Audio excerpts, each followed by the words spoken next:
Chris Matthews, take one. Mark. This is Casey Wu, take one. Mark.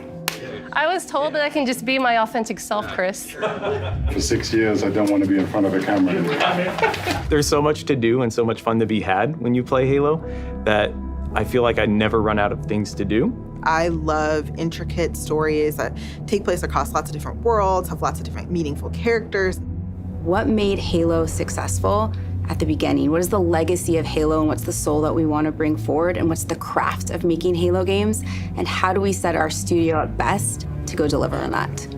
We knew we had to make a change in order to take us into the future. When I first heard about Halo moving to Unreal Engine, my first thought was, this is going to be a really hard secret to keep. I think fans are going to be excited about the future of Halo because of the possibilities that are afforded us by using Unreal. Before, we really had to split our focus in thinking about building an engine, supporting it, being really kind of a tech company and a studio at the same time. Since we've made the change to shift to UE, we can bring Halo forward in ways that people have never seen before while still being true to what Halo is.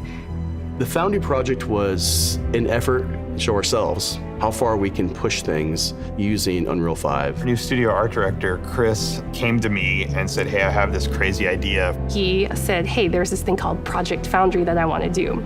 Let's make it happen. Foundry specifically is based around the same concept of the Foundry in Halo lore. It's the place where Halo rings are born.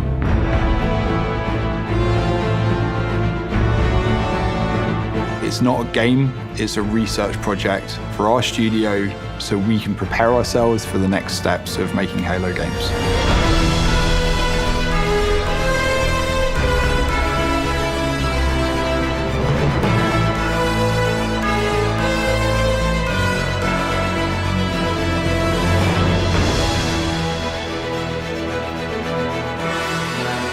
The original Halo franchise was a graphics showcase. It was best in class. That's what Halo was when it first was released, and that's what Halo needs to be again.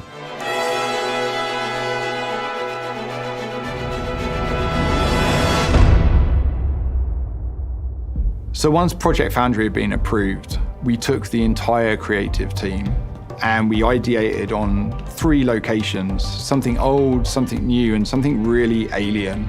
We had the Pacific Northwest, which is sort of traditional Halo biome. We were trying to shove as much foliage in there as humanly possible to make it really feel like you're on a hike in the, Cascades. The Cold Lands, which was the second biome that we took on, it was more of a technical showcase where we could play with shaders, we could play with deformable landscapes and terrains. Unreal affords us more opportunity than we've ever had in the past. On the surface, it might just look all like snow, but how many layers of things combine to really give that winter look?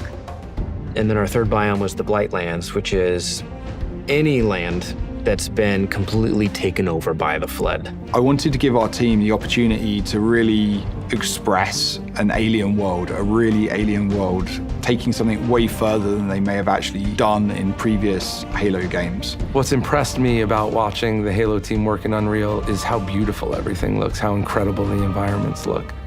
I don't think we've seen anything quite like it in Unreal Engine before. Fortunately, we have a studio that's really passionate about Halo, about the look and the feel, and I think there's a lot of hunger to really collaborate, to move forward together. Foundry was an initiative that touched on every part of the creative process, everything from concept art, VFX, characters, vehicles, and weapons to make the future games of Halo. Creating an asset, taking this design, now we can really dig into material foundations. What is it actually made of? How is it physically accurate to the world? Now we get to take all the wonderful legacy assets that we have, bring them to life, and bring them to today's standards.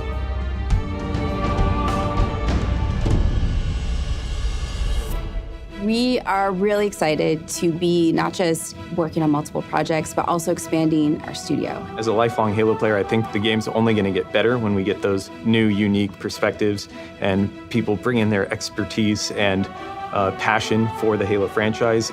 We are looking for new talent as the projects that we're working on kind of get further and further into their development cycles. And it is great to be part of a team that's growing because you can kind of see that force multiplied as people come in and take on challenges and you can do more. Imagine a place where you have the commitment that this is what we want to do, Halo games, and create those experiences. And you can express your talent, your creativity, and your professional ambitions in that place. We're looking for designers, we're looking for artists, we're looking for engineers. It feels like a new beginning for the studio in a lot of ways, and I think that's pretty rare. And I think we arrived now at a point where you see the beginnings of people to start to believe in the process. There's so much momentum that we have right now and focus and clarity on not just what we're building, but why we're building and kind of this next phase of Halo. The worlds that we're building, the stories that we're going after. The potential at Halo right now is huge. Halo Infinite was the last remnants of how we made Halo games in the past. That was our recipe. And what we are doing right now, we're changing that recipe.